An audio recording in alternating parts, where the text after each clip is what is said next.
Hey everybody and welcome to Amphlett Reviews. Today we're doing a Blu-ray review for Drive, the 1977 pre-rush hour American-made, Hong Kong-inspired 90s hidden gem classic out of nowhere that's been revitalized, re-energized, brought back to life onto brand new HD Blu-ray. Finally, in 2021, this film has been seen the light of day and can be introduced to a brand new audience. This features a brand new 4K scan with the extended director's cut, the original theatrical cut with all the extras imported from the old DVD sets. This 90s kind of hidden gem, kind of action Hong Kong inspired American made film with Mark Dacascos, Brittany Murphy, Kit Harington is a completely batshit crazy movie with amazing fight sequences, extraordinary kind of action set pieces for the budget it had, wacky supporting characters, a pretty crazy kind of third act plot towards the end, but an all-round brilliant kind of buddy kind of, road trip movie with a load of characters that you wouldn't expect to be on this film.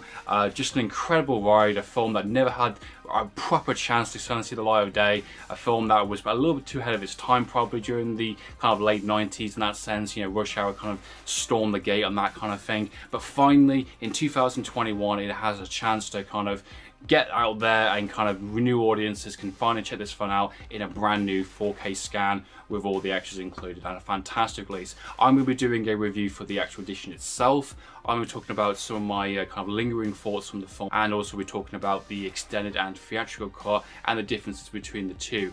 If you're curious about my thoughts and opinions on the actual film itself, I did do a review about 6 or 7 months ago. Now this is one of my very first reviews I did on the channel. Going back to Drive was one of those films that, when I was going through kind of my Jackie Chan kind of phase with Police Story, kind of discovering the kind of early kind of Hong Kong movies with John Woo as well. Drive I came across accidentally and I watched it, absolutely loved it. If you haven't seen Drive, hopefully by the end of this video, whether it's my movie review, whether it's the Blu-ray review itself, that will convince you enough to go ahead and support this film. Go ahead and watch it, go and tweet about it, go and post it, go and do your own video, whether it's the DVD, whether it's the streaming version, or hell, go and blind buy this edition itself, go and support this release, whether it's 88 Films, Eureka, Criterion, Rewind Collection, and go and support these kind of amazing Hong Kong action-packed movie releases.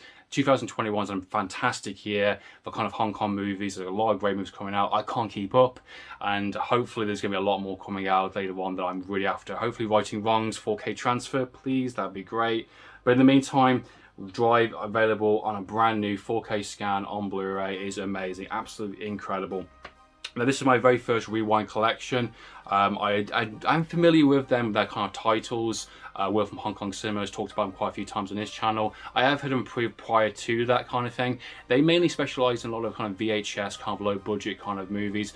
A lot of kind of foreign movies, kind of Hong Kong, American made, like Bloodsport kind of thing, or some Van Dammes. Van Damme makes sense because a lot of Van Damme movies during this kind of early part of his career were independently made and they were sold off to bigger studios. That's why most of the movies are kind of these early kind of ones with kind of different names in different countries for some reason.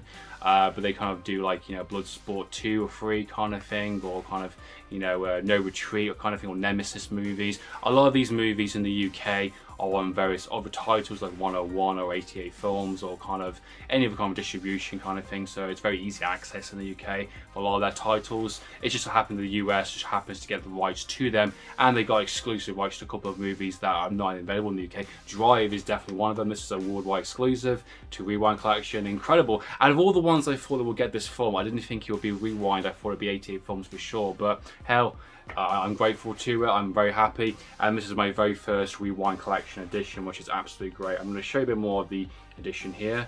I'm going to talk about this edition in a bit more detail, and then I'm going to go into some lingering thoughts, and then talk about the theatrical and extended cut, and a bit more of my opinions on that. But this edition is great. This is a limited edition slipcase, as you can tell there. I really like this kind of retro kind of VHS kind of cover artwork. This is the exclusive kind of slipcase of the edition. It's really cool. One thing I didn't mention in my movie review is that I've cut out of the actual review itself is the covers. One of the things that Drive really annoyed me in terms of all the artwork I saw, none of them sold the movie accurately, and I guess it's a bit difficult to kind of sell what the film is. I mean, this one is a little better, but to be honest, it does look like a buddy cop action film. It looks like a Beverly Hills Cop kind of thing. If I had to look at this kind of poster, I would think, oh, it's an action cop movie kind of thing. They're two buddy cops taking out some bad guys. It's difficult to kind of see, sell the film in a sense. Some movies really struggle on that, and all their posters are absolutely terrible. I mean, they got the alternative artwork, which I switched over on this edition. But it's fine. I mean, again, speed kills if you ain't going fast enough. I mean, yeah, the two main cast with a black background. I mean, it's a bit weird. You don't know what the film is, what it's trying to sell. There's one on the old kind of UK release, which is kind of a translucent kind of Marta Casco. It's a little better, I guess. I would absolutely love an original artwork, original kind of custom paste, you know, from like Kung Fu Bob kind of thing, with like some original artwork. Maybe like the characters on either side, left and right, maybe the hotel in the middle, just something to really sell the film, something to really get a sense of what the flavour is. And one of the things I love about 88 film releases, they're getting brand new original artwork, proper custom painted, kind of redone by Kung Fu Bob artwork, and some of the, even the Rikyo kind of releases are doing the same as well in some shape or form, or getting alternative kind of poster artwork. But anyway, aside from the posters and the terrible posters, this edition is great. I do prefer this one over this one, if I'm being honest, so at least we got one decent poster. Even though it doesn't sell it properly, it's fine. Now let's have a look at the actual edition itself. So this is the slipcase, number 26 apparently on the kind of lineup. And the extras is basically the exact same as the old kind of UK DVD.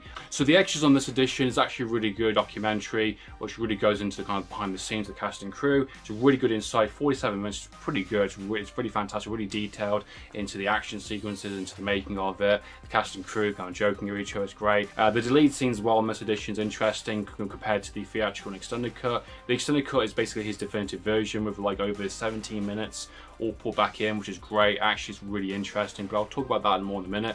The deleted scenes are basically just leftover bits of footage that weren't used for the extended cut. There's one actual good scene I really like, which is the scene where he talks with Marta Casco's character in his kind of kids' room, talking about movies kind of thing. It's a nice little kind of small moment, talking about his kind of past and his kind of music band in a sense, and who he is as a character, and talking about kind of, you know, older kind of 70s kind of movies, which is great. Nice little extra scene. I would have liked to see that back in the theatrical. There's a few more little bits of extra dialogue here and there in between places. You know, there's an extended cut with him talking about his kind of unfortunately deceased girlfriend, Marta Casco's deceased girlfriend in the film. There's a big extended cut and that kind of thing, a few extra jokes placed in there. But the deleted scenes are actually appropriately cut, apart from maybe one, I would say. Very interesting to watch it after the fact of watching both cuts. And obviously the kind of the interviews and the making of the stunt coordinator stuff is very interesting to see how the fight scenes were done, how they were going about, and seeing kind of, you know, the actors kind of in their prime doing these jokes or doing these kind of fight sequences, and however everything comes together really beautifully. Now the extended and the theatrical are both on this edition itself.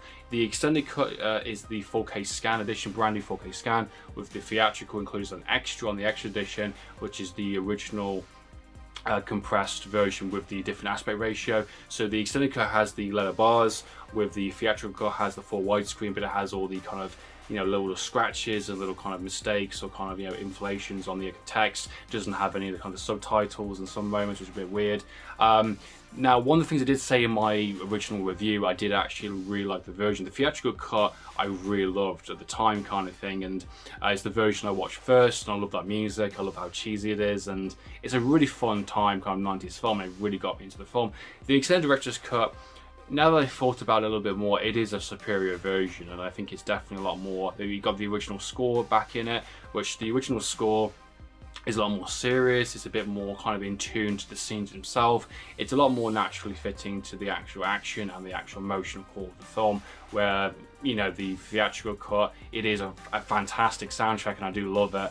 But in hindsight, like my friend discussed, it is a bit less fitting to what the actual film is trying to go. Commonly, that was the most kind of common version released in terms of cinemas, in terms of kind of, you know, a DVD kind of thing on the Amazon Prime. So that's the version I watched. And amazingly, which I thought was quite interesting, the actual Blu-ray itself is the HD version of the old DVD. So the old UK DVD, the one I give to Will from Hong Kong Cinema, this is basically just a HD version, enhanced version of that edition. It's even better than the Amazon Prime version. Really surprising. So they've gone back and found the original negative for that version and just basically upscaled it into HD and presented it on Blu-ray. It's fantastic. So you get both cuts in the film, which is great. Obviously, the theatrical cut is obviously very compromised in terms of a cut, and also obviously the edition itself being the wrong aspect ratio, being all the scratches and imperfections kind of thing. But watching the extended director's cut, it is a lot more traditional. It is a lot more serious. It is a lot more kind of maybe darker in tone kind of thing.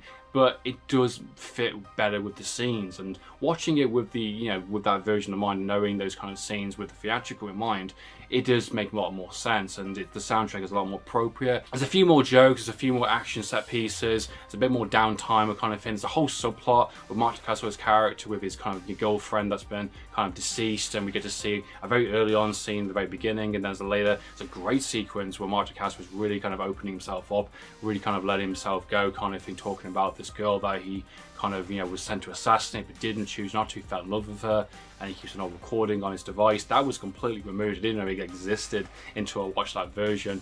And there's just a few more extra jokes here and there. There's a few more extra moments with the you know, Ken Harrington's character talking about the kind of, you know, losing his family kind of thing to another guy, and it's just a few more extra bits of dialogue here and there kind of thing, a few more extra pieces, and it's just a more appropriate, more rounded, better version of the film. 17 minutes. I can definitely tell, you know, what those extra scenes were, but I think they're appropriate to the character, appropriate to the film. So the extended cut, director's cut, I think is the more superior version, just by the fact it is the original intended cut, with the original score, with the original emotional core, the original character moments, more downtime, a few more action set pieces, a few more extended kind of, you know, jokes here and there kind of thing, which is great. You know, the 4K transfer is fantastic. I wasn't too sure at the start, but it really grew on me as I watched it kind of thing. It's definitely a much improvement. A lot of fine details in those specific scenes, especially compared to the theatrical cut on the actual edition itself. So the extended director's cut, fantastic, definitely recommend watching it. But the theatrical, I would say, do not rob yourself of that experience, because that kind of, you know, it's a compromised version, even though it has problems with that kind of scat itself. That version is still pretty fun. It's a much more kind of streamlined, very quick, kind of, you know, easy access kind of, you know, 90s kind of action pace kind of movie, where the 2-hour plus movie is a more traditional kind of actual movie in a sense. So you got a more wacky fun one, a more serious one, but overall I would take motion, character arc, and a more appropriate vision of the film than over a more kind of goofy. But it's nice to have the option. The fact they put both on the Blu-ray set is fantastic, and I'm really happy to have both. But this is a great edition. This is a region-free set, so if you are from the UK like myself and you want to get this film, it is a region-free edition, which I'll show you just there. I hope you can see that, guys. Yeah, region-free set, quite reasonably priced. I think it's about £30. That's pretty reasonable for a kind of brand new kind of 4K scan edition. So there you go, guys. It's been my review for Drive Blu-ray. I hope you found this video informative. I hope it helps you when make a decision, potentially go ahead and watch this, whether you're purchasing it. The edition itself is great. It's a region-free set. You get both cuts of the film, so you can watch both, experience both in the two different qualities, all the extras on the DVD sets. If you're missing the DVD, can't find it wherever you are, you don't have to worry about it.